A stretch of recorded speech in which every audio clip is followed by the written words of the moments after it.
our first speaker, Ms. Valentine Nkoyo, from UK but originally from Kenya, who is the director of Mojatu Foundation and who won the Women's Federation UK Speech Contest last month.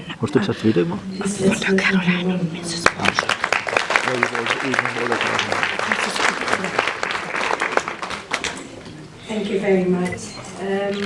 I would like first of all to say thank you so much for giving me this platform. It means a lot to me.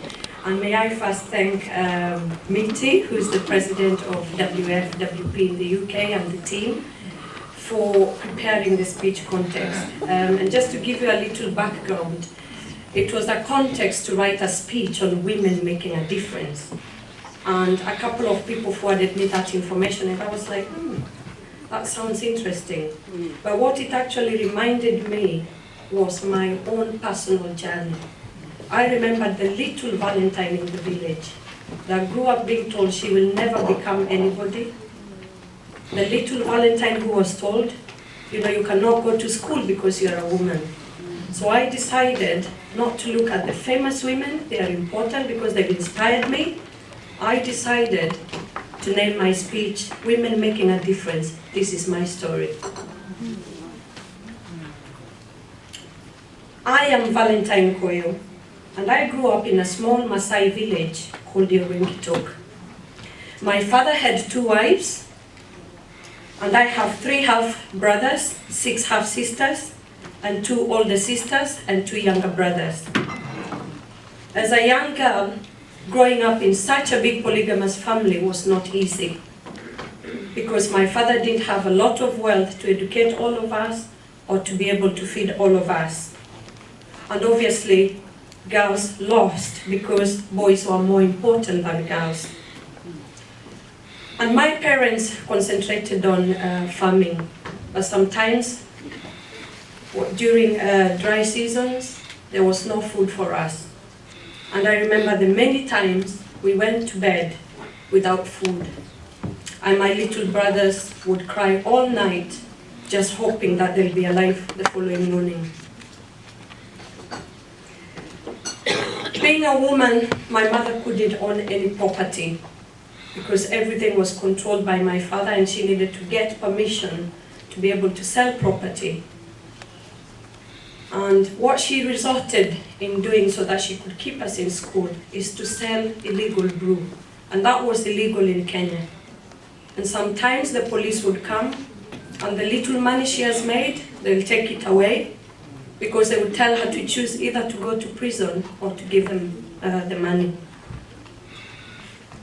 I will never forget the many times I walked with my mother for miles to fetch water, to fetch firewood. And sometimes I would cry and say, Mom, I want to carry a 20-liter jerrycan just like you. And what she would say was, I never got an education, but if you get an education, that will be your power. You will change things for yourself, and you will change things for me.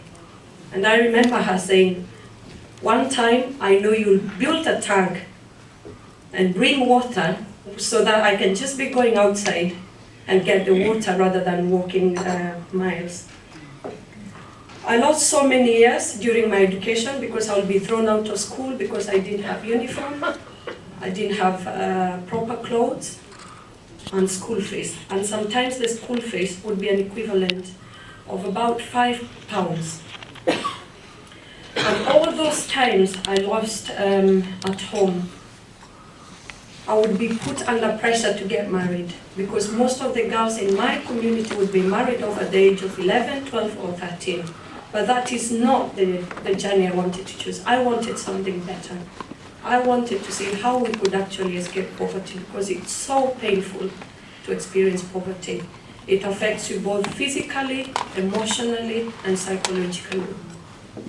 And I remember one old man coming home, and he said, I want to marry you because I have a big piece of land and I have so many cows. And I told him, if you can promise to pay £5 for me to go back to school, I will marry you.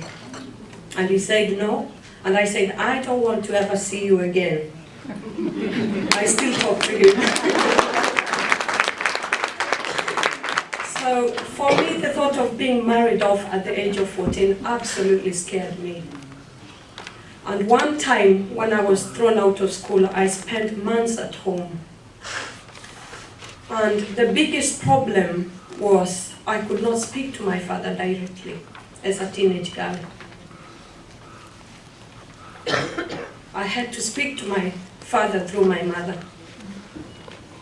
And I remember the wonderful memories when we were little, when my father would chant, would teach us about our culture, songs, little poems, and I thought the only way I could reach out to my father, because I knew he was not a cruel man, was to write a poem. And I wrote a poem in my own mother tongue, in Maasai, so that my father could understand.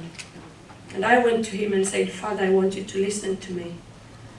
And I was trying to look at all the injustices I've seen, my mother suffering, women suffering. And I'd become very suicidal because I was like, why should I be watching my brothers go to school?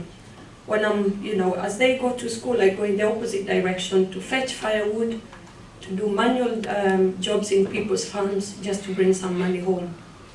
And ladies and gentlemen, allow me to read the poem I wrote to my father. And I called it, Take Me to School, Father, and this is a translation of the poem. Take me to school, Father, so I may be like Elizabeth, who drives the red car and who's always happy, for was she not a girl like me? Take me to school, Father, so I may not be like Nasirian, who has now 5 children. Strands of wire covered by skin is what they have for bodies. Skinny, scrawny, skimpy.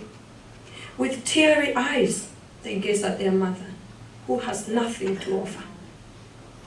Take me to school, Father, so I may not be like Nasirian, whose husband whips her daily. For is she not his sick sheep? By the way, a present from a grateful age mate. Why was I born a girl? To become a symbol of gratitude? Take me to school, Father. You tell me I'll deviate and shame you with bad manners. Is declining circumcision bad manners? Is rejecting an old man bad manners? Is dressing smartly bad manners? Is being a girl child bad manners? Take me to school, Father, for the symbol of labor I detest. The symbol of gratitude I detest. The girl child is mouse no more. She's a tiger to fight for her rights. And my father opened his arms. He sold his favorite cow for me to go back to school.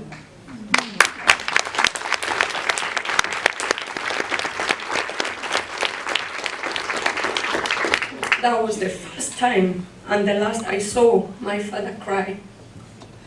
Unfortunately, a few months later, he passed on due to cancer. I was back to the drawing board. And that was when I actually realized I needed to stand on my feet and get an education for myself, because that was the only way I could escape poverty. And that was the only way I could make a difference. That was the only way I could look after my mother, who was forced to drop out of school at the age of 17 to be married off to my father. But she would push me. She would sit with me until I finished my assignment. But when I was 11, going back, one morning I was told it was time for me to become a woman. I didn't know what that meant. And I was subjected to female genital mutilation. A very, very painful experience. For over 15 years, I couldn't stand any conversation about that. It was so painful and traumatic. But all these challenges inspired me. I managed to start, fundraising for my own education, and 2 years from graduating from secondary school, nobody in my family ever paid a single penny. I managed to get scholarships, and amazing people across the globe helped me to achieve. And I just completed my MBA. And I set up a charity in 2014 called Mojatu Foundation to inspire girls and women to be that change they want to see. And part of the work we do is we have this magazine, which I'll put them outside, to inspire young people, to inspire women to become what they want to become. And I'm really grateful that I got this platform, and I would ask anybody here who knows where I can reach out to more young people, more women. There are millions and millions of girls and women who are suffering and at the brink of losing hope. And I want to use my own experience to say it's possible to actually rise against the challenges. We all have something so special in us that makes us wake up every day and say life is worth living. I didn't take away my life, but I picked up all the broken pieces, and amazing people along the way helped me to do that. So I'm really glad that after winning the award, I won another award from the Sheriff of Nottingham, and I managed to lobby all the politicians and the leaders in Nottingham City, where I come from. And Nottingham was the first city to declare zero tolerance to female genital mutilation in the UK.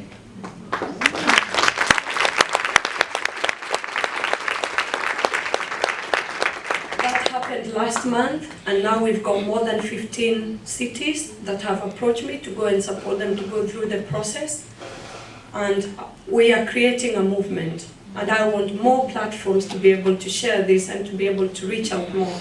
Because for those who do not know female genital mutilation, I'll be running a workshop. If you want to learn more, I know there are very few people who've signed up, but come along if you haven't signed up. I'll be sharing my own personal story and also raise awareness. So I'm really, really pleased to share a wonderful platform with so many powerful and influential women. So thank you very much for the opportunity.